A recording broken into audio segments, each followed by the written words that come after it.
You know, I've been around for a while. Met some interesting people. Done some crazy things. So you just might think that there's not much that can take me by surprise. You'd be wrong.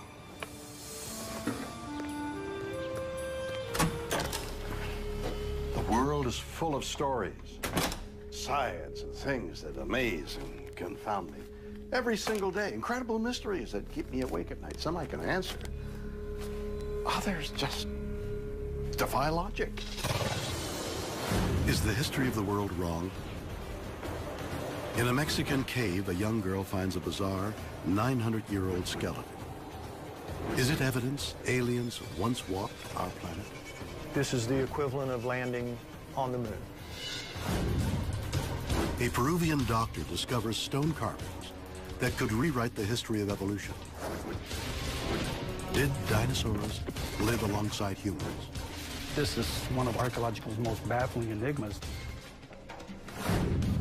And a 2,000-year-old wooden model reveals an incredible secret. Did the ancient Egyptians invent the airplane? This is going to throw the way we view ancient civilizations completely topsy-turvy. Yeah. It's a weird world, and I love it.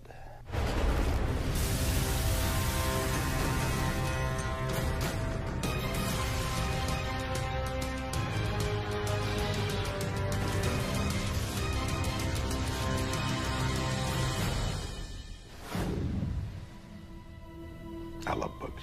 They make me think, especially anything about history. Thousands of years of human development and achievement. They're all contained in the pages of these wonderful documents that not only teach generation after generation about where we came from, but where we might be going. And have you ever stopped to consider what it might mean for us if all we've learned and all we think we've learned about our past is wrong? It's unthinkable, isn't it? Well, guess what? There's real and bizarre events out there that are telling us we may need to rethink everything we know about everything. The unthinkable is here. Researcher Lloyd Pye is the guardian of what he contends is the most important artifact ever discovered. The story begins in the Mexican countryside over 80 years ago. It was originally discovered in about 1930 by a young girl about 100 miles southwest of Chihuahua. She was visiting relatives there. She went out exploring the area, found a mine tunnel, went in, and inside the tunnel found two skeletons. Examining the bones, the girl thinks one of the skulls looks very strange. It was a misformed or misshapen skull. She believed it was a deformity. With no idea what she stumbled across, the girl removes the skull as a macabre souvenir. She holds onto it for 60 years. She brought it to her home in El Paso, kept it for her whole life.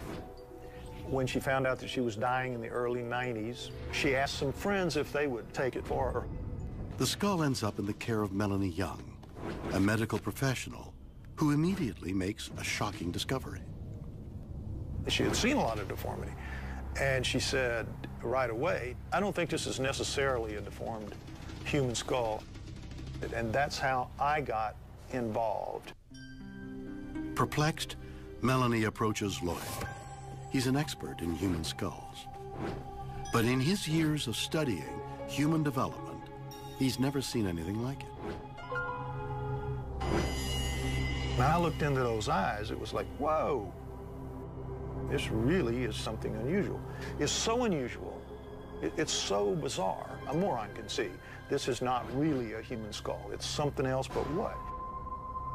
But by the same token, I was like everybody else. My first reaction was it has to be some kind of deformity, because if it's not, then this is the equivalent of the shepherd that found the Dead Sea Scrolls. I mean, this is a big deal, and I didn't believe that that kind of thing would just fall into my lap. I took it to experts, in every field of human physiology. The eye guy, the brain guy, the ear guy, the skull-shaped guy. During the course of '99, I came to understand that physiologically, it was really nothing like a human. It is human-like, but it is definitely non-human. No other way to say it. But if it's not human, what was it? Lloyd broadens his search. I took it to experts in UFOs and aliens and have people who had been in it for years evaluated. After close examination, the UFO experts reach a stunning conclusion. The skull is an alien that died on Earth and was buried on Earth 900 years ago. The consensus was, it looks like the skull of a gray alien. The alien that we all know, the one with the heart-shaped face on a thin little neck and the weird eyes, we all know that look, a gray alien. Dear friends, we are gathered here today to pay our last tributes and respects to the memory of our departed and beloved alien child. I'm sorry, would you excuse me for a moment? Now, this story is definitely weird, or what? Does the Star Child skull belong to an alien child who was visiting or even conceived on Earth but tragically died? If so, does this change the course of history? But even more importantly, what about the parents? Did anyone think of letting them know? Did they give their child a proper farewell? I doubt it. I'm so sorry. Was a wonderful child who loved comics, sports, and practical jokes like destroying planets with his father's death ray. He'll be sadly missed. Would anyone like to say a few words? Is the Star Child skull the most important archaeological discovery ever made? Not everyone thinks so. Yale University neurology professor Stephen Novella has studied the Star Child skull and claims its appearance is nothing unusual. Going through medical school and training as a neurologist, I've seen many examples of similar kinds of deformities before. There are lots of genetic anomalies that produce abnormalities or deformities. Novella's research has led him to believe the Star Child skull belonged to a human suffering from a medical condition called hydrocephalus. Hydrocephalus is a term that literally means water on the brain. And what happens is that the fluid that's normally inside and around the brain does not flow like it normally should, and that causes the water and the pressure to build up inside the brain and inside the skull. In young children where the bones of the skull have not yet fused, this can cause the skull to balloon out, sometimes even to incredible size. In an adult where all the bones of the skull have completely fused together, then the hydrocephalus would just cause increased pressure on the brain, but not an expansion of the skull itself. So does this mean that we've yet to play host to intergalactic visitors? I have nothing against the notion that there are aliens in the universe. I think it would be really cool. I just don't think this skull is it. This is not the evidence of anything alien. So is this the end of the mystery? Did the Star Child skull belong to a human suffering from hydrocephalus? Trenton Holliday and John Verano are professors of anthropology at the University of Tulane. They have a different take. Originally, when I saw the skull, I suspected it might have suffered from hydrocephaly. However, I've since revised my opinion on that. I don't think it was a hydrocephalus individual. So if not an alien and not hydrocephalic, just who was the Star Child? The most unusual feature of this Star Child skull is just the shape of the skull. It's flattened in the back, it's bulged at the sides, and I can explain that very easily by cradle boarding. Cradle boarding was an early solution to a problem many of us face today, making kids portable. Cradle boarding was a very common practice in South America. It was originally done as a means of restraining the infants so that they could be brought out into the fields. It also was done for aesthetic reasons. But how could a simple baby-carrying device create the bizarre shape of the Star Child skull? Here's an example of an actual cradle board from Peru. I've strapped on a doll just to give you an idea of the way an infant would be put on it. And then here you can see how the head is strapped down. The strap goes over the forehead and goes over the back of the skull, holds the child's head in place, allows it to move probably from side to side. And in fact, many of these are asymmetrical, which suggests that they were lying habitually to one side or another. But cradle boarding had a side effect. As the skull was compressed in one direction, it grew in the other to make room for the baby's rapidly developing brain. This is a child skull that was cradle boarded. It's bulging out on the two sides, and that's because there's pressure that was put on the back side of the skull. What you can see is the way the skull is flattened from the back and this kind of bulging out from the side, giving it this unusual shape that if you didn't know about cradle boarding, you might think, boy, that's a bizarre-looking human skull.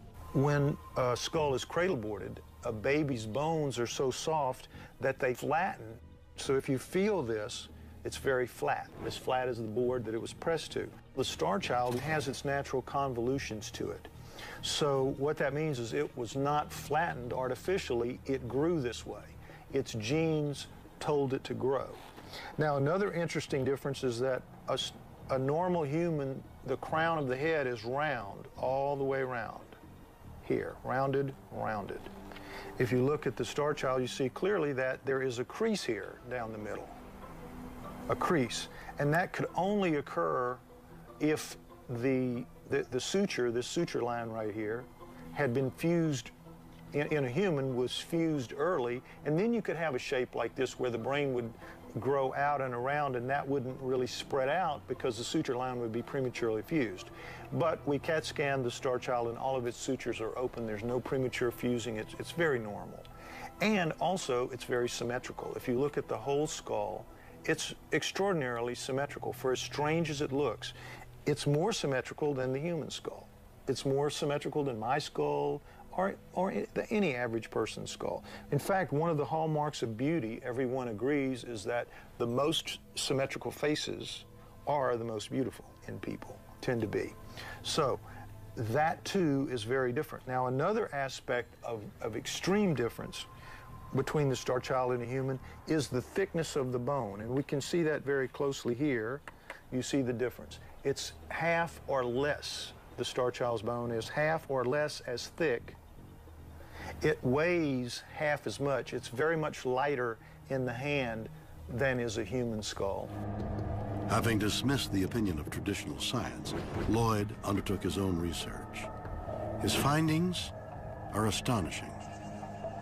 What makes the star child skull different is that there are 25 major physical differences between it and human skulls.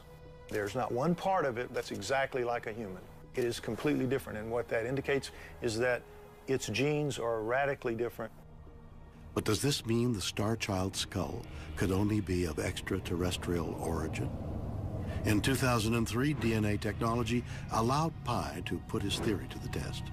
We got the first test by a laboratory that was capable of doing ancient DNA, and the answer that they got was that the mother was human and the father was not. Clearly something's wrong with the father. Father's not human. Is the star child skull evidence that aliens bred with humans? Native American legends tell stories strikingly similar to Pi's theory. There would be beings from the stars would come down from the skies, pick a woman in a village, and they would make her pregnant. So the star child fit right into that. But as technology advances, so does the story of the star child skull. In early 2011, a new DNA test led Lloyd to an even more astonishing claim. The conclusion that we've come to now after several DNA tests and an extensive analysis of those results is that the star child had an alien father and an alien mother. And when I say alien, I mean non-human. The difference is so stark, the difference is so wide, there is no way that we can call this a human. Is this the first physical evidence that aliens exist? Lloyd has no doubt. It's going to change human history to have to accept that at least once, 900 years ago, an alien being walked the earth, lived here, died here, and was buried here. This is the equivalent of landing on the moon. What is the Star Child's skull? For now, it remains an enigma. Did it belong to a deformed child or an ancient adult with a disease of the brain? Is it conclusive evidence that we are not alone? Weird. Or what?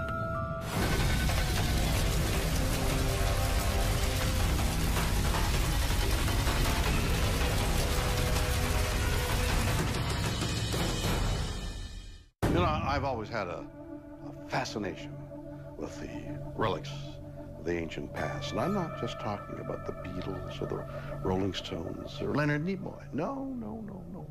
When it comes to our far distant history, there's nothing quite as spectacular, mysterious, and even frightening as dinosaurs.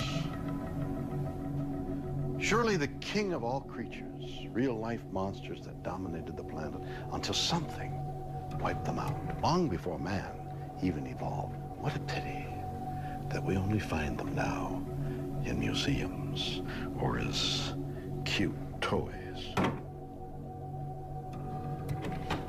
Can you imagine what it would be like to see one in the flesh?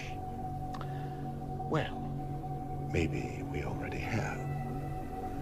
And maybe we still can.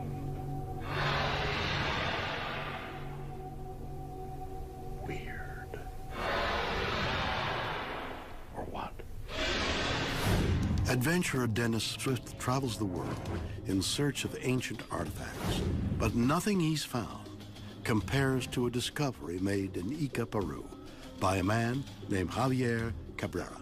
Dr. Cabrera made the greatest discovery in the history of mankind. The implications are staggering.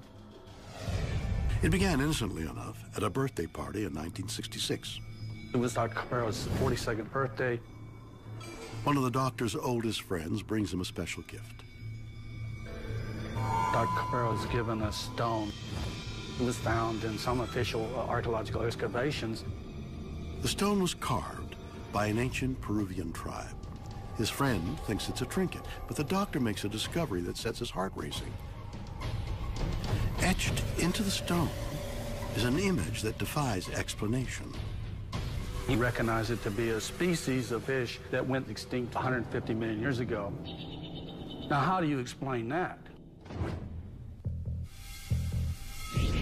Seeking answers, the doctor employs local workmen to find more stones. Dr. Cabrera began to find more in these stones, and people brought them to him.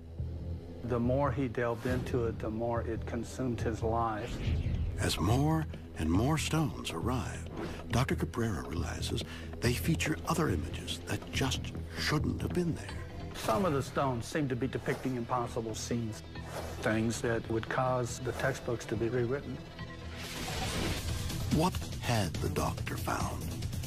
It was something that would shock the world. He risked his reputation. He said, if you look closely at this, you'll see a dinosaur carved there with two people.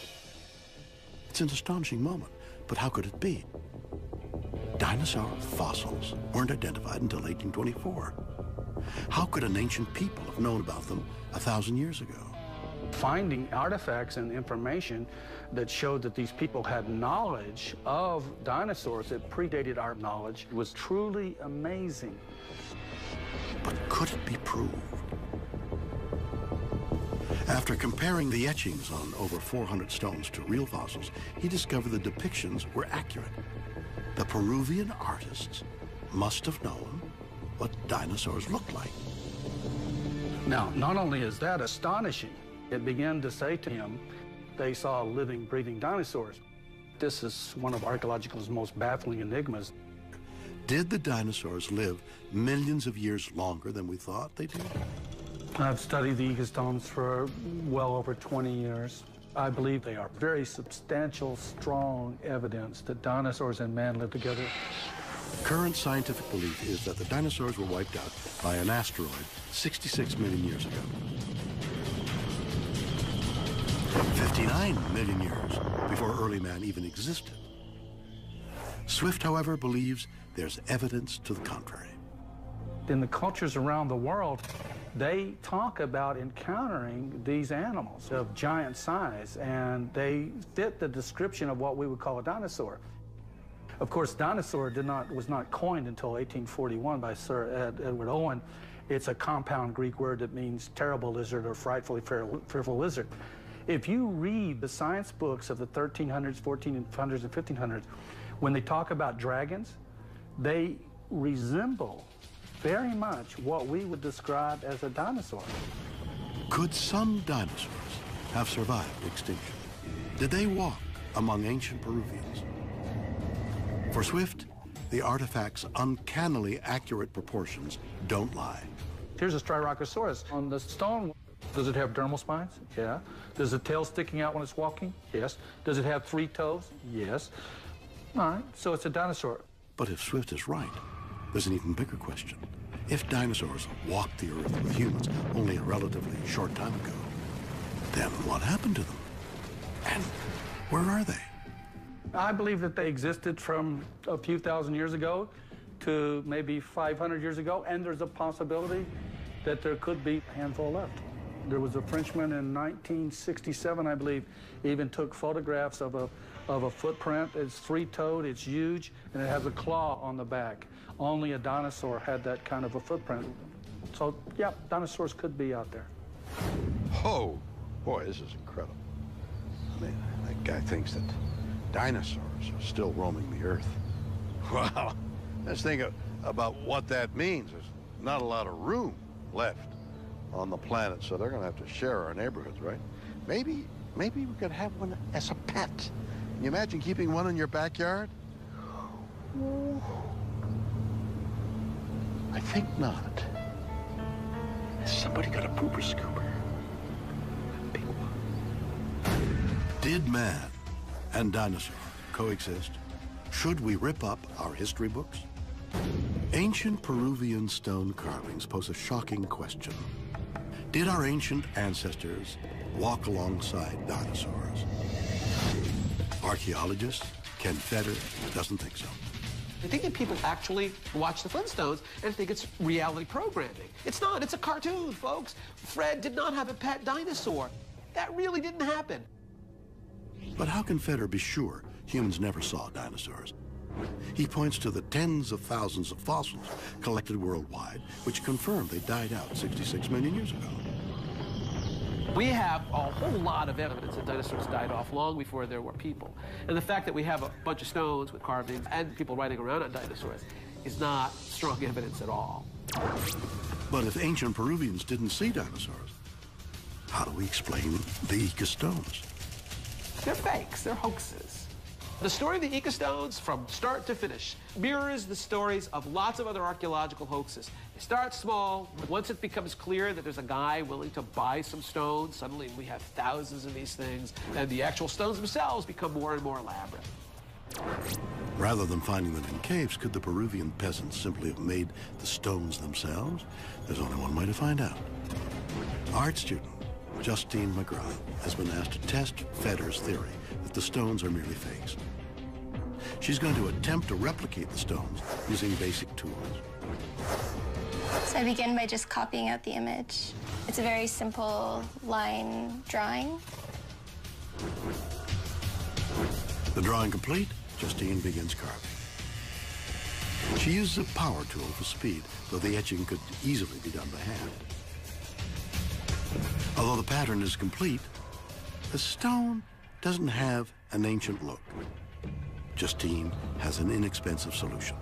I'm going to cover the stone in a mixture of manure and olive oil. It's a rather down-to-earth solution. Her method of baking the stones is equally low-tech. But could some manure, olive oil, and a barbecue really recreate the mysterious Ica stones? After just 3 hours of baking, this is what my Ica stone looks like.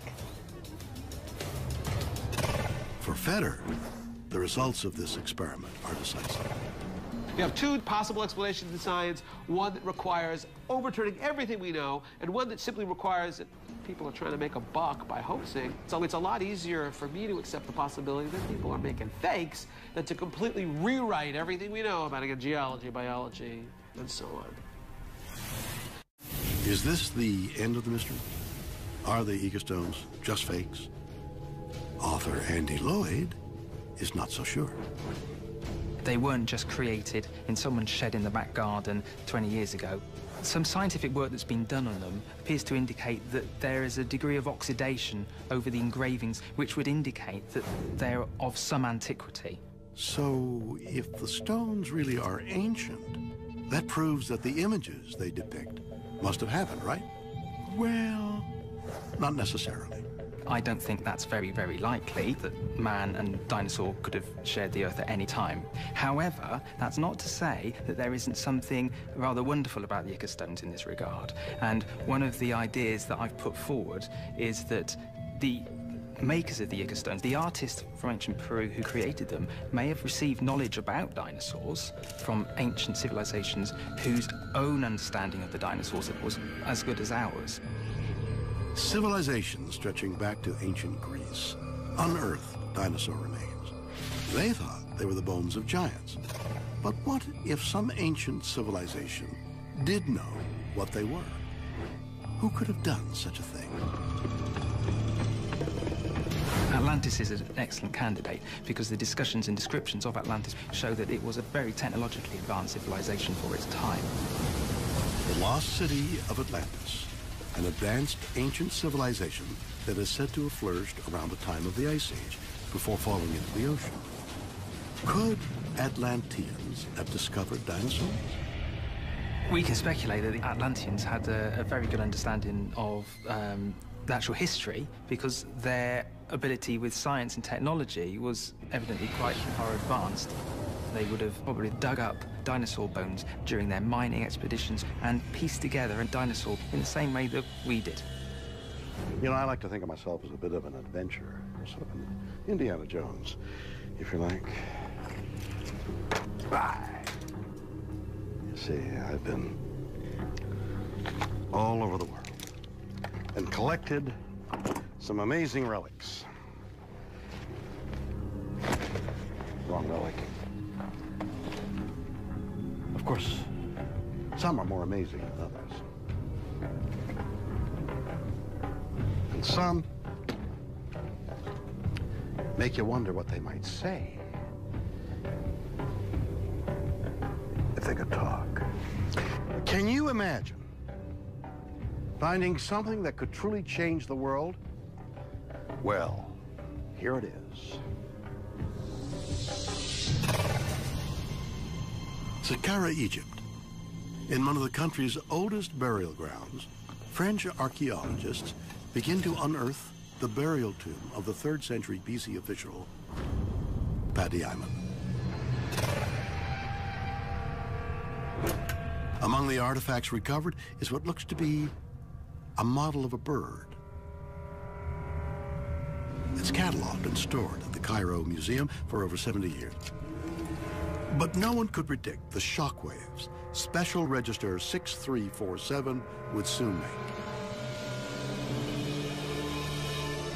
The late Egyptologist Dr. Khalil Messiah realized the model was very unusual.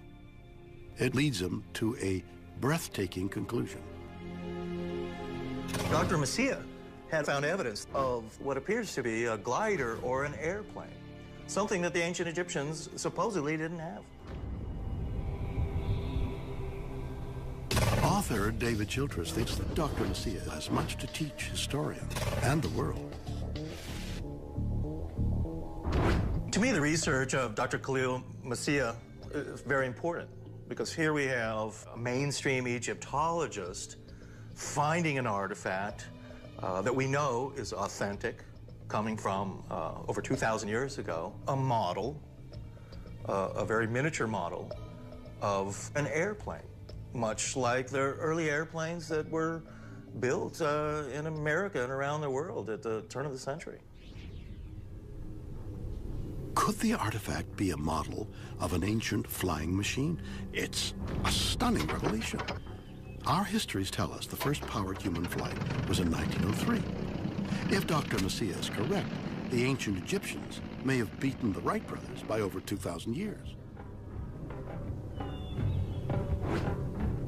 Although met with initial skepticism, tests by leading aeronautical engineers proved that the model, now known as the Saqqara bird, was designed for flight.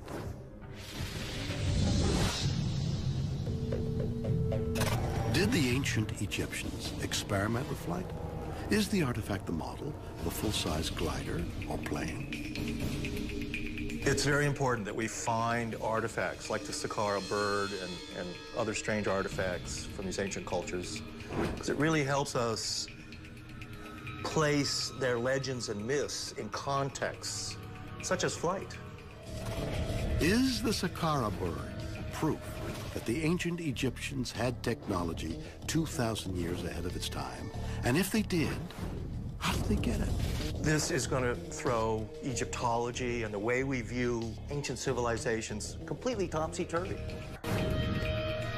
A man discovers a model wooden bird in a Cairo museum. Is the Saqqara bird proof the Egyptians took to the skies 2,000 years ago? Katja Gobes is an Egyptologist. She has her doubts. When I first heard that the Saqqara bird was being used to support such claims of early aviation, I was completely taken aback. Certainly, they were fascinated with the skies. They believed that their dead ascended to the sky to become celestial gods after death. Their chief deities were seen to be traveling through the sky, the sun god being the most important there, but there is no evidence whatsoever to suggest that the Egyptians had an interest in aviation. But if the Saqqara bird was not the model of a glider, what was it? The symbol of a bird is extremely important within the Egyptian religious and political system. We find them used in the hieroglyphic writing system. We find them as images protecting the king. One bird in particular, the falcon, had a role which explains why it would be placed in a tomb. The deceased Egyptian wishes to ascend to the sky and sometimes says he does so on falcon's wings. In particular, the falcon with the outstretched wings you will find at the back of the king's head, indicating that he is afforded the protection of the gods, and he is in fact Horus on earth. We find amuletic representations of falcons as protective devices in funerary contexts. That means in Egyptian tombs, decorating the coffins of the dead, being placed as little protective objects, amulets, on the actual mummies, or painted on the coffins, painted on the sides of the on the walls of the tombs, and so forth. There's one problem, though. The Saqqara bird looks nothing like the other Egyptian falcons. So what can explain its flat tail and plane-like wing? It is not unheard of that toys were given to deceased children, and they would be put into their tombs so they would be accessible for their afterlife and for their eternal pleasure. Could the mysterious artifact be nothing more than a simple child's toy? Are the smooth body and flat tail the result of amateur craftsmanship and not deliberate design? Even though there are a few idiosyncrasies in its representation, the Saqqara bird is most likely an image of a falcon. There is no evidence that the Egyptians experimented with aviation technology. The claim is ludicrous, to say the least, so it is not inconceivable that the Saqqara bird was a toy that was given to a child, or even to an adult who wanted to take his favorite childhood toy with him into the afterlife. Are we reading too much into an ancient toy? Not everyone thinks so. Artifacts like the Saqqara bird are important because science likes to think it's got everything explained. We can explain how the Egyptians built the pyramids and all of their ancient technology, but items like the Saqqara bird throw a monkey wrench into some of these old theories, because suddenly it's possible that the ancient Egyptians and other civilizations could do much like we did and have flight, have electricity, have machines. When we look at ancient civilizations like the ancient Egyptians, we see that they've made so many magnificent buildings, and their sciences were very exact. They were good engineers. They studied nature tremendously. So the Saqqara bird seems to indicate that, yes, The ancient Egyptians knew about flight and had it. But how can children be so sure that what looks like a bird is really a model airplane? It's clearly an aerodynamic design and not just some simple toy. The wings are at what is known as the dihedral angle. It's a special angle that the wings of a glider have to be at in order to achieve lift. And the Scarbird has that. So the wings are airworthy. But what about the tail? Dr. Matisyahu had also found evidence that the very top part of the tail rudder had been broken off. And he theorized that it had, in fact, had also another vertical tail, much like a modern jet would have. But if the Scarbird was a model of an ancient glider, there's one big problem. Where in Egypt's flat desert could you glide from? If it was a glider, it could have been launched easily from the top of a pyramid, perhaps, much like hang gliders themselves launch today off of cliffs and mountains. Or even, the Egyptians could have developed a relatively primitive catapult-type launching system that would have given this glider the power to get in the air and then fly over areas of Egypt. I believe that the ancient Egyptians and other civilizations had powered flight, as well as gliders and airships and balloons, and even they had electricity and lights. Even they must have had power tools in some of their cases to build some of the buildings they had. Were the crowning achievements of Egyptian civilization used as a launch pad by an ancient pair of Wright brothers? If scientists are right that this is a model of a functioning glider, this is going to throw Egyptology and the way we view ancient civilizations completely topsy-turvy. Okay, this is blowing my mind. Are they honestly trying to tell me that this 2,000-year-old ugly duckling is evidence of an ancient mastery of the laws of aerodynamics, that it could fly? Well, there's only one way to find out.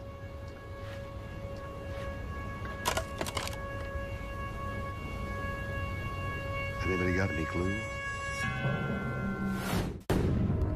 A simple bird replica or evidence of early flight? What is the Scarbird?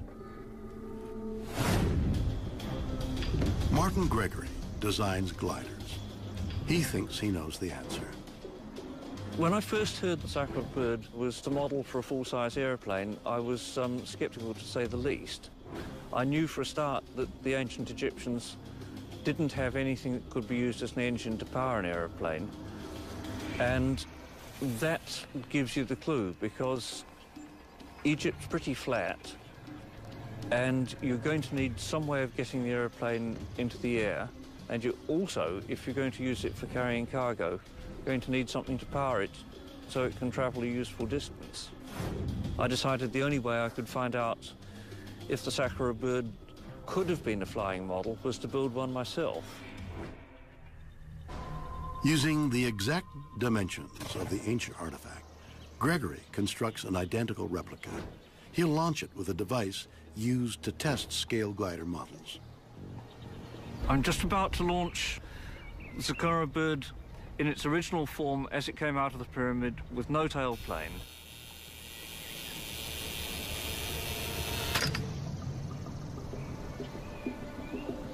That flight did what I expected it to do. Its lack of aerodynamics kicked in and it tumbled and fell to the ground. The test is conclusive. A model of that size needs a stabilizing tail. Dr. Matisyahu believed that the Scarbird originally had a tail, which had snapped off with age. Could a tail make a difference? Next, we're going to launch the Scarbird again, but this time fitted with a tailplane. This will stabilize it and let us see how good or poor a glider it is. 2,000 years of history hang on this one test.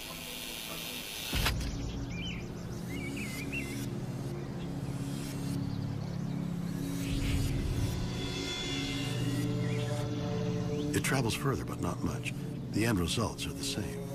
The wing has rounded edges, and that just doesn't generate very much lift at all. And in terms of stability, all modern aeroplanes have the wing bent up at the tips for stability instead of swooping down like this one does. So does the experiment prove that the Sakara bird was really a child's toy? Following his experiment, Gregory has a theory of his own. I think there's a possibility that it's a wind vane. I discounted the child's toy theory on the grounds that all real birds have a flat horizontal tail rather than a vertical fin, and most children will be able to recognize the difference and not be fooled by the presence of the fin. To find out whether it could have been a wind vane, I put a pivot on the belly of it, and as you can see, I think it's a far better weather vane than it is a flying model.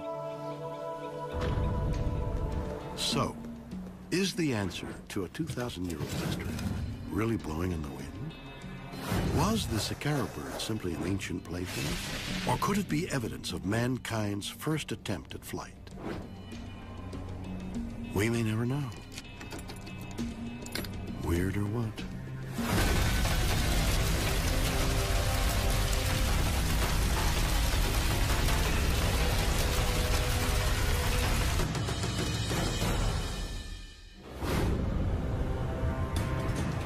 So there we have it. 3 ancient artifacts that bring into question everything we understand about history. A bizarrely shaped skull is found in a Mexican cave. Is it proof that aliens once visited Earth? Scenes depicted on ancient stone carvings question our natural history. Did man and dinosaur share our planet? And a 2,000-year-old wooden model suggests the impossible. Did an ancient civilization fly? You decide. Join me again next time for more stories that will undoubtedly be weird or what?